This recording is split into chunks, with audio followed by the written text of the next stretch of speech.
सभी को नमस्कार।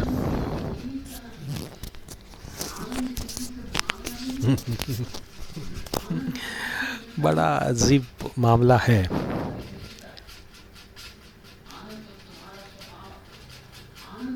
कि हम इस जीवन को जहाँ जीते हैं वहाँ नहीं जीते।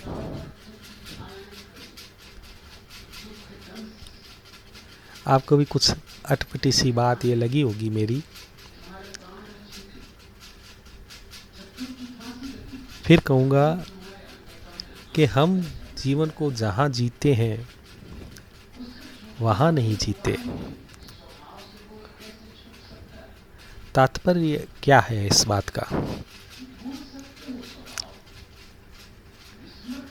अब देखो, जैसे मैं आप लोगों से बातचीत कर रहा हूँ, अपना मैसेज अपलोड कर रहा हूँ या अपलोड करने के लिए वीडियो रिकॉर्ड कर रहा हूँ। इस रिकॉर्डिंग के साथ साथ बहुत सी चीज़ें मेरे आसपास घटित हो रही हैं।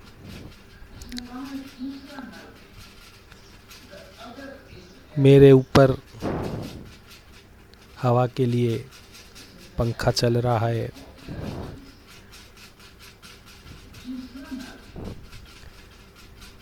ट्यूबलाइट का प्रकाश पूरे कमरे में व्याप्त है।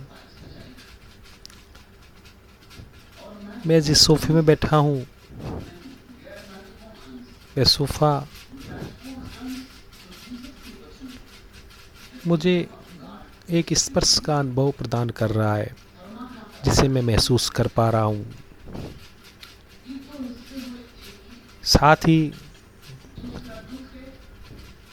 मेरे सामने मेरे मोबाइल की स्क्रीन है जिसमें यह सब कुछ रिकॉर्ड हो रहा है। यह सब कुछ घटित हो रहा है और यह सब कुछ सदा घटित होता रहता है। हम जहाँ भी होते हैं, जैसे भी होते हैं, जब भी होते हैं, जिधर भी होते हैं, यह सब कुछ सदैव हमारे आसपास घटित होता रहता है।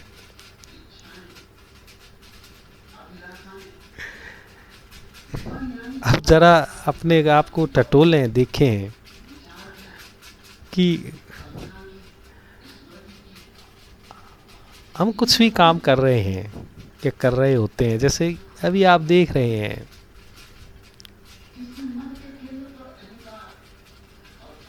तो क्या सदैव हम जो हमारे आसपास घटित हो रहा है उसके प्रति क्या हम जागरूक रहते हैं?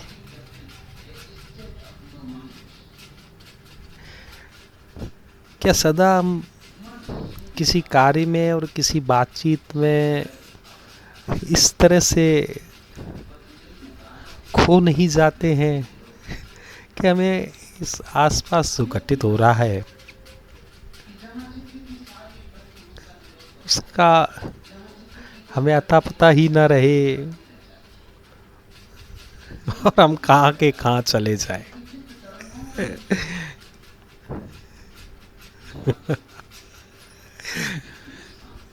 ऐसा होता रहता है हमारे जीवन में, सभी के जीवन में ऐसा होता रहता है। हम होते कहीं और हैं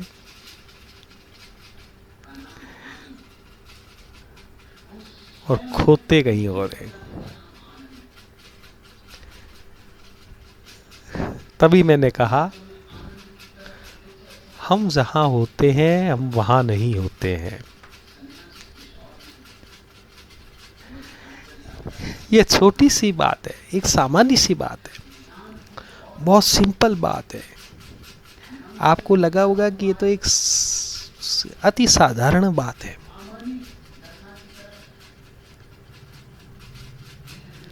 तो फिर इस पर चर्चा किस बात की, किस लिए?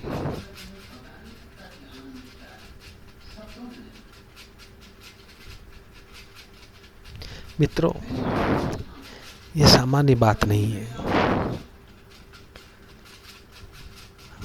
आप थोड़ा सजग होके देखें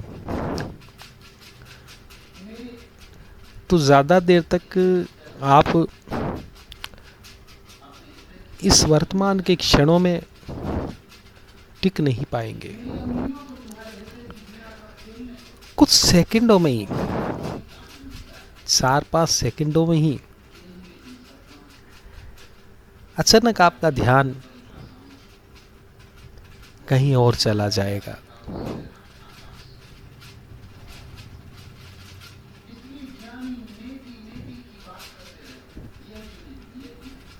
ये सभी के जीवन में घटित होता है कि हम जहाँ होते हैं हम वहाँ नहीं होते।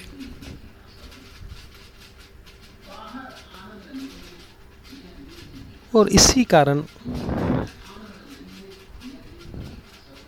हम जीवन के अत्यधिक महत्वपूर्ण स्रोत को, आनंद के स्रोत को खोते जा रहे हैं।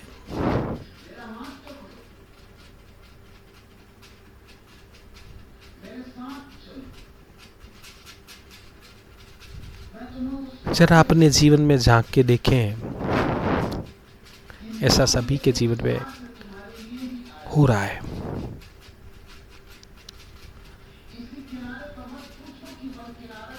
सारा का सारा अध्यात्म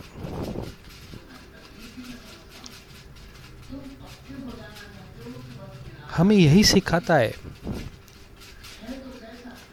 कि किस तरह से हम इस छोटी सी बात को समझ लें। हमने अध्यात्म को भी बहुत सादा, गंभीर, कठिन, व्रत, उपवास, तप इत्यादि से प्राप्त होने वाला बना दिया है। हम ये सोच भी नहीं सकते कि इतनी साधारण, इतनी सिंपल, इतनी सरल, इतनी सहज बात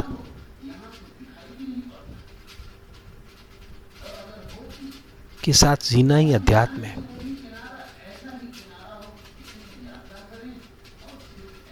सारे अध्यात्म का, धर्म का यदि हम निचोड़ निकालें तो इसी बात पर हम आ जाते हैं कि कैसे हम जहाँ हैं वहीं जीना प्रारंभ कर दें।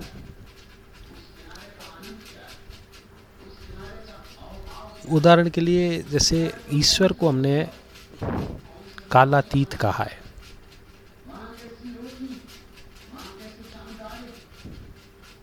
जो काल के भी पार है।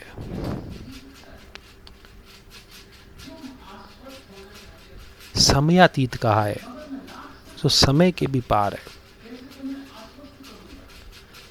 समय के पार का तात्पर्य क्या है? समय के पार का तात्पर्य ऐसा नहीं है कि ये जो चांद, तारे, आकाश, सूरज, बादल, इन सबसे पार कोई अलग जगह, कोई ऐसी जगह है जहाँ हम चले जाएं और इस समय के पार हो जाएं, ऐसा कुछ नहीं है।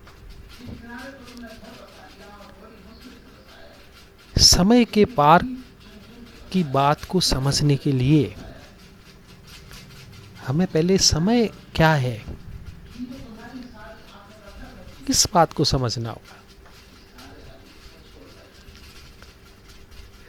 हम सोच रहे हैं कि ये घड़ी की जो सुइयां चल रही हैं, दिन हो रहा है, रात हो रही है, 1 बज रहे हैं, 2 बज रहे हैं, 3 बज रहे हैं, ये समय है और ये चलता जा रहा है। मित्रों, जब अध्यात्म को जिन लोगों ने जाना था, उनके सामने हमारी ये घड़ियां नहीं थी।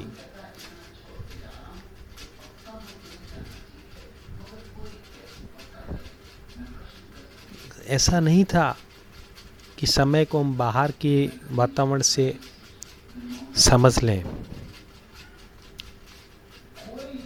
बाहर का समय आध्यात्मिक समय नहीं है। अध्यात्म जिस समय की बात कर रहा है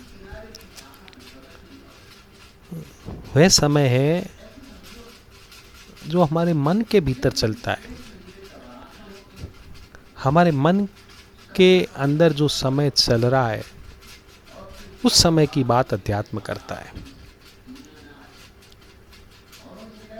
तो अब यह जानना जरूरी हो गया कि भाई मन का समय क्या है। मित्रों, मन, आपने देखा होगा कि मन जब भी काम करता है, मन जब भी हमारे सामने अपनी कोई बात रखता है, मन जब भी हम पर हावी होता है, तो वह सदा या तो भूत यानी अतीत की स्मृतियों में, अतीत की बातों में, पुरानी बातों में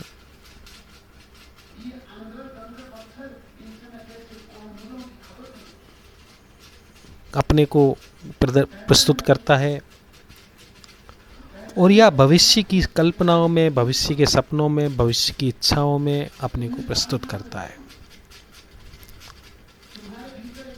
यानी मन जब भी हमारे सामने आएगा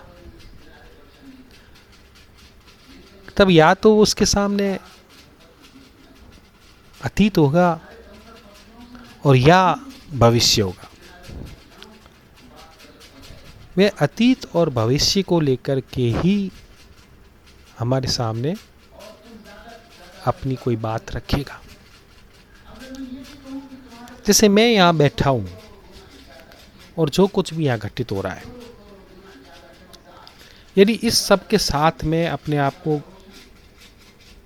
पाता हूँ, मेरे विचार में ना तो कोई भविष्य की कोई बात है और ना कोई भूत की कोई बात है, ना कोई पीछे की कोई बात है। ये दोनों ही बातें मेरे ख्याल में नहीं हैं। तो ना तो मैं कोई इच्छा निर्मित कर पाऊंगा, ना कोई मेरे भीतर दुख कोई निर्मित होगा, ना कोई सुख निर्मित होगा। क्योंकि दुख होगा तो कोई किसी बात पर जो पीछे घटना घट गई है उस पर ही होगा। सुख होगा तो भी मैं किसी चीज़ को मैंने प्राप्त कर लिया है, किसी चीज़ को मैंने पा लिया है या पाना चाहता हूँ, यानी पीछे या आगे दोनों में से किसी बात पर अगर हमारी कोई नज़र टिकी है, कोई विचार टिका है, तभी मन निर्मित होता है और मन अपना काम करता है। यदि मैं वर्तमान में बैठा हूँ, मैं अभी जहाँ भी हूँ और उसी जगह में उपस्थित हूँ, मेरी पूरी की पूरा ध्यान, मेरी पूरी की पूरी चेतना, मेरा पूरा होश यदि इस वर्तमान में ही है, तो ना तो मेरे पास अतीत होगा, ना मेरे पास भविष्य होगा, और मैं एक प्रवाह के साथ, एक धारा के साथ जो सदैव चल रही है, वर्तमान सदैव चलता रहता है, ये कभी समाप्त नहीं हुआ, उसके साथ ही मैं बहता रहूं, तो मैं इस मन के समय की, जो मन का समय है, उसकी सीमा से पार चला जाता हूँ। क्योंकि समय का मतलब है पीछे या आगे, अतीत या भविष्य। और अतीत और भविष्य में जब भी हम होते हैं तब हम समय में होते हैं। यानी कभी समय का मतलब जो घट गया, काल यानी पीछे। काल को बड़ा अच्छा ढंग से हमारे देश में समझाया गया है। अंग्रेज़ों ने 2 नाम दे दिए, यस्टरडे या टुमारो, लेकिन हमारे देश में इसे एक ही नाम दिया गया है, काल। यानी जो या तो बीत गया वो भी काल, और जो आने वाला है वो भी काल। यानी भविष्य और भूत दोनों ही समय के अंतर्गत हमने बताए हैं कि समय जब भी होगा या तो भविष्य होगा या भूत होगा। काल जो है या तो बीत गया या आने वाला है।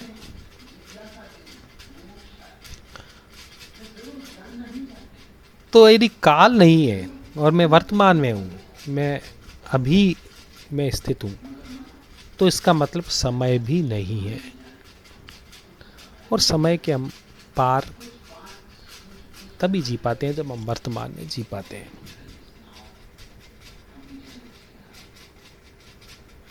तो बात चलते चलते हम यहाँ तक आ गए कि देखो, बात इतनी सामान्य लग रही थी कि मैं जहाँ बैठा हूँ वहाँ पंखा भी चल रहा है, सोफे में बैठा हूँ उसके स्पर्श को महसूस कर रहा हूँ, जो आसपास हवा है उसको महसूस कर रहा हूँ, कमरे के प्रकाश को महसूस कर पा रहा हूँ। ये सब सामान्य बात लग रही थी, लेकिन जैसे जैसे हमने इसको थोड़ा डिफाइन करना शुरू किया, जिसको समझना शुरू किया, तब हमें पता चला कि ये सामान्य घटनाएं नहीं है, ये समय के पार जाने की एक विधि है, या समय के पार जाना ही है। और समय के पार जाने का मतलब समयातीत होना होता है, और समयातीत होने का मतलब है कि अध्यात्म के गहरे गहरे से गहरे रहस्यों को, जीवन के आनंद के समस्त स्रोतों को हम वर्तमान में रहकर ही समझ पाते हैं। ये इतनी बड़ी क्रांति है।